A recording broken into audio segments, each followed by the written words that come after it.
Though Kenya is considered one of the more stable countries in Africa, from its city slums to its remote villages, poverty and access to clean water threaten the lives of millions. Children in Kenya suffer from malnutrition, malaria, dysentery, and HIV/AIDS.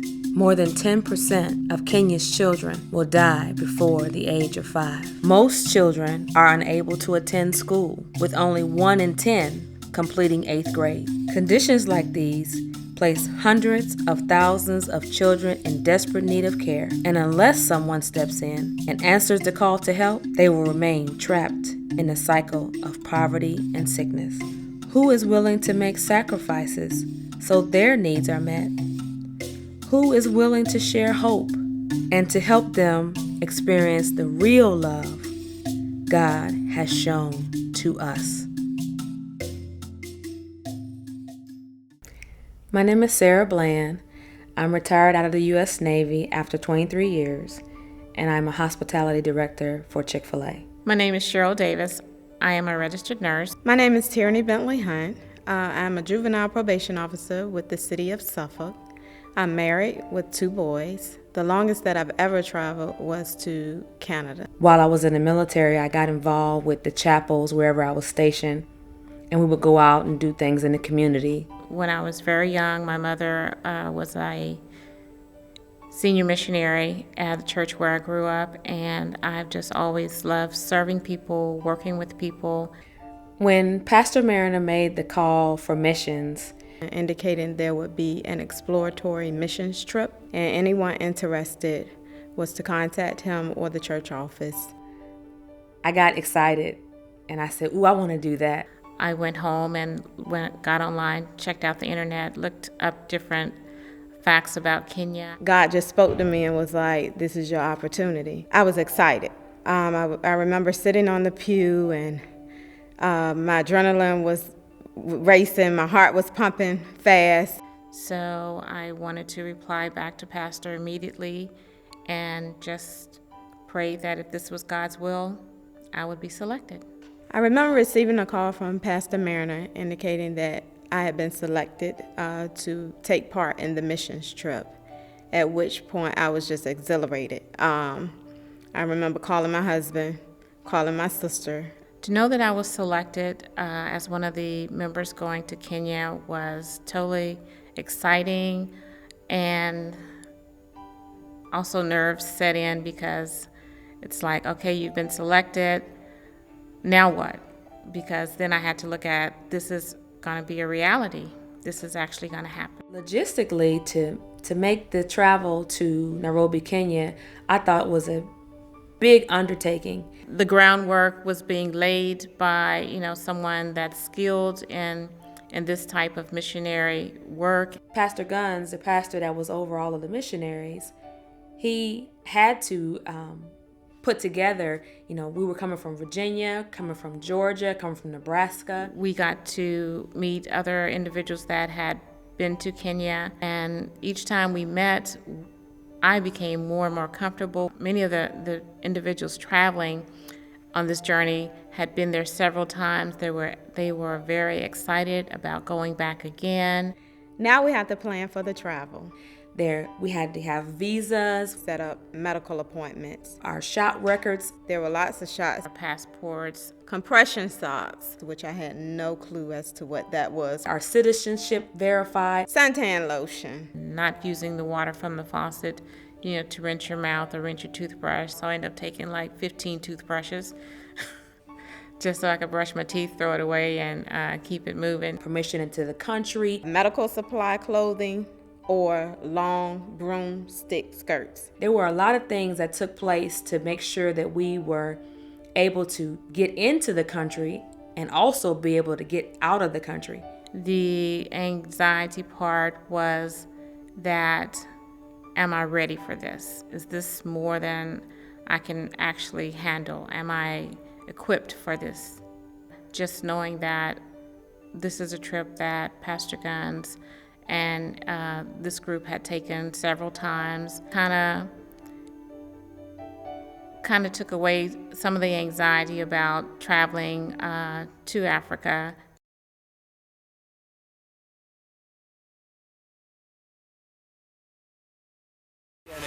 breaking news.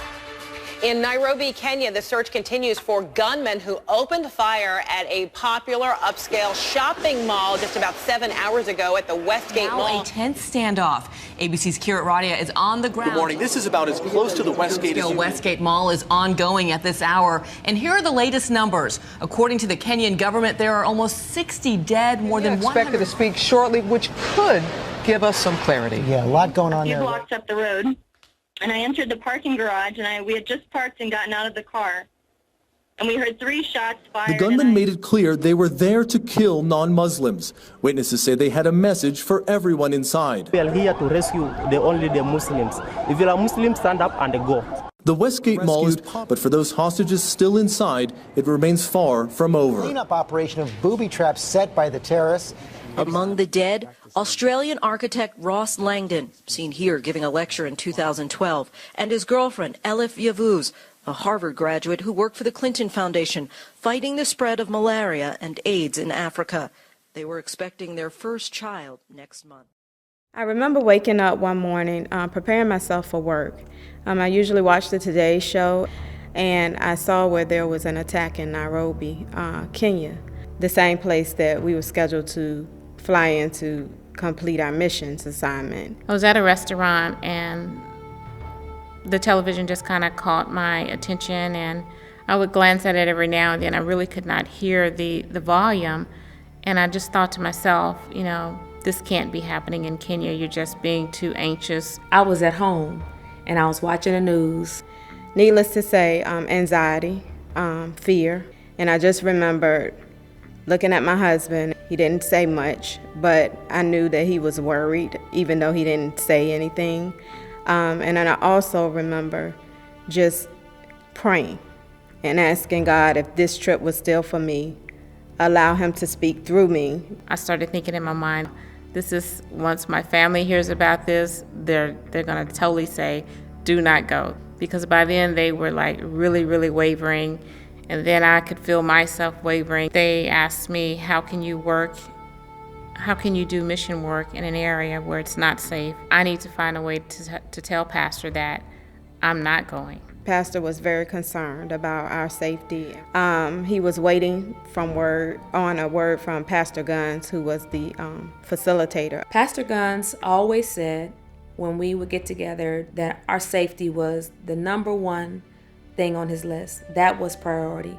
I went to Pastor Guns, just one-on-one we talked, and even, you know, God began to minister to me. Myself and the other missionaries all collectively drew together as a close-knit family. We just encouraged each other.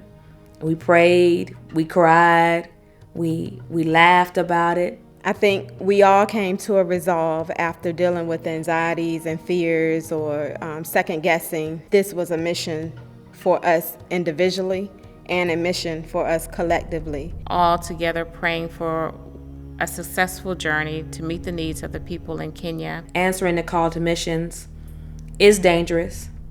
You are in areas that maybe there aren't even police, but the goal is to go over and help others. And for God's purpose, we were willing to make the sacrifice.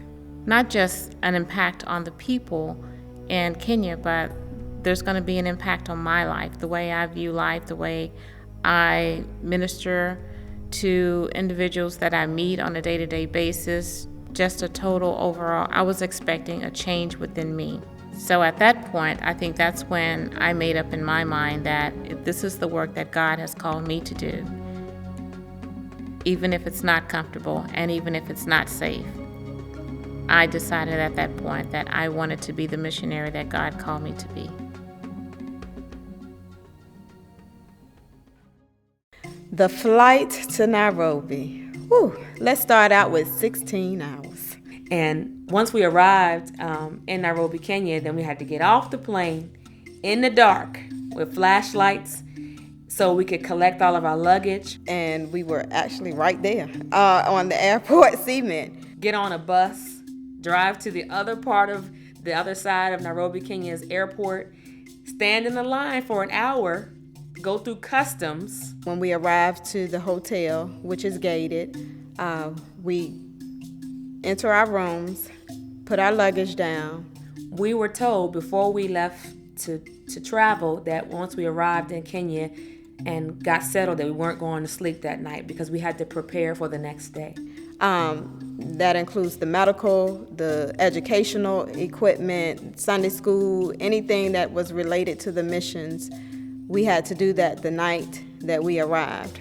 It took us a couple of hours to prepare the medication. I think we might have gotten to bed in Nairobi time, close to maybe 3 o'clock that morning. And then we were up in maybe 2-3 more hours, ready to rock and roll. We would pretty much be on the go. There would not be any time to, take a day off. I noticed at breakfast that there were a lot of other missionaries in the hotel we stayed in. We realized at that moment that we were the biggest group and the only group of African Americans. The majority of the groups that I saw, they were Caucasian groups and smaller. So I looked at our group and said, wow, this is pretty fantastic. We had to travel to the Maasai village, and from where our hotel was to the village, it was about a 2.5 hour, maybe 3 hour drive. And as you're driving, you see herds of cows or herds of goats just walking along the side of the road, just like the cars. Just seeing the people out early, the herds of cattle along the roads, children running to the roadway, just waving. And as we're driving to the villages, now mind you, it's going to take us 45 minutes to an hour to drive to these villages. But we're passing people that are walking to meet us. We would drive and you could see a child walking alone, mind you, trying to get to the village area. And by the time we get there and get set up, maybe within that hour and a half, you would see that same child that walked to meet where we were. You keep traveling, you get into the mountainous areas because we're traveling again into the Maasai village, and the roads are really, really bad. There were craters in the roads where through the dirt you could tell if you made one wrong turn.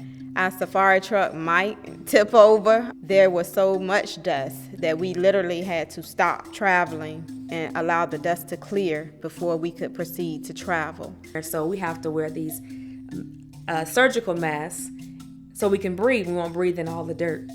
And as you're riding, you're just bumping all around like this, and and then you're so to the point where you're almost falling out of the chair. When we arrived to the village for the missions, there wasn't a lot of people there. However, minutes to seconds after our arrival, people were coming from nowhere.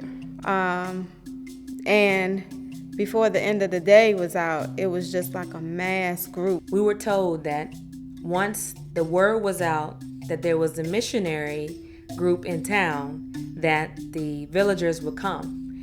And one of the persons said, "The Americans are here. We must go over the hill. We must go see them now." So we saw people come over the hill. When we first arrived, you might see maybe 20 or 30 people. And you would turn around and you would see just hundreds of people just walking, children, old people with canes, just walking because they knew we were there. Through our first day in mission, we realized that some of the kids were questioning why we weren't white. And I was like, wow, why they keep saying that? We spoke with our interpreter who advised us at that particular point that they were not used to seeing African Americans in their country. They were used to Caucasians and other ethnicities, but they had never seen a group as big as us, and just provide them with love and with medical and just meet their needs. That it was very inspiring. It was very disheartening to some degree, just to know that I look like them and they look like me, but we're so disconnected that they don't see us at all.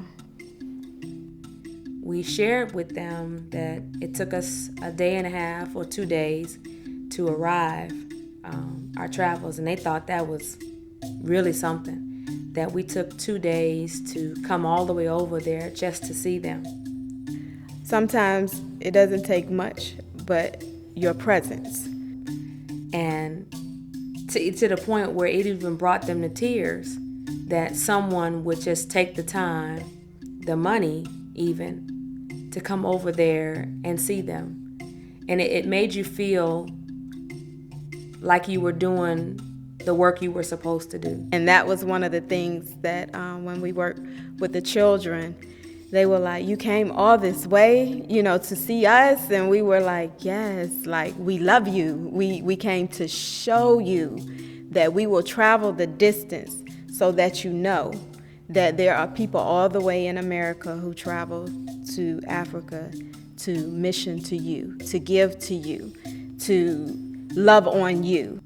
It made you feel like maybe you did make an impact in someone's life. Maybe that you put a memory in someone's life to make them want to try to do something for someone else. I was told that we made an impact, and I was told by some of the kids that I had the opportunity to engage with, as well as the interpreters and the teachers that I had the opportunity to meet. So I think our presence alone, just being there, was impactful to them.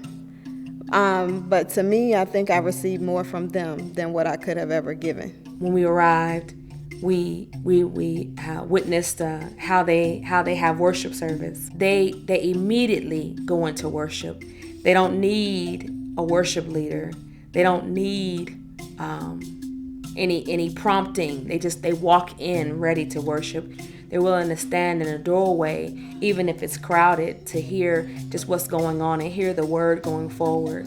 I noticed that when they prayed to God, they didn't need an audience. They didn't need a choir. They didn't need all of the bells or whistles, I like to call them, that require us to be engaged. We had a Sunday school lesson that we taught the kids every day, and this particular one this time was John 3:16. For God so loved the world that he gave his only begotten son. We had some blow-up globes that we would show them, where America was and where Kenya was on the globe, and to let them see that God loved the whole world, all of us the same. Educationally, when I was at the schools, I had the opportunity to view the classrooms, and they write with rocks on the board, there are craters in the floor, but they're learning the same work there that we learn here. In America, I noticed that education is of an importance, but they don't have the same educational system where the family has to decide, if there are more than 2 kids within the family, which to go to school and which to stay home to help the family to graze or to herd so that they can maintain their daily lives. Education is something that sometimes we take for granted. They smiled a lot, they laughed, but you also could see that they had numerous patches of ringworm in their heads, that their shoes were cut out in the front or even in the back, that their clothes were sewn together. But they never complained. I noticed they never complained. I never heard a complaint or a gripe. I always just heard a thank you or I love you. They're just looking for the basic things that we wake up making decisions about every day, but those are not things that come easy to them there. At what cost do we sacrifice to have so many material things, and then we're still not happy? These people lived in what I consider a dirt hut.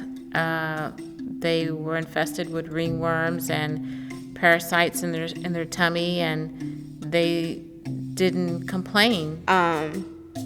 And I think sometimes we can have too much and forget about the good things that we had before that required us just to love each other for ourselves. And I found myself loving them just for who they were. And I realized that we had more in common than I ever thought. They liked the fact that I could take my cell phone and turn it around, turn the camera part around and show them the picture. And even after I took the pictures, I would show it to them, and they thought that was pretty fascinating because they don't get a chance to see themselves. There's no mirrors, there's nothing for them to see what their reflection is like. So they blushed even when they saw their own smiles. It seemed like they liked the fact that I kind of looked like them. And they thought that was kind of fascinating that I am a dark-skinned woman, but I'm American. So they thought it was kind of strange that I didn't speak Kiswahili. The journey to Kenya and the mission in itself, I would say, has changed me personally by seeing the world from a different set of lenses. I realized some things about myself personally along the way. I've learned to be more appreciative of the things that I have. I've learned to value my family and the people that I meet much more than I did prior to me leaving. My viewpoint on material things has changed. I like to say I've done a self-inventory of myself upon my return, just to kind of clean up some areas that I felt could be better. Answering this call to missions from Grove has changed my perspective in life. It makes me appreciate my friends and my family more. It makes me appreciate my time.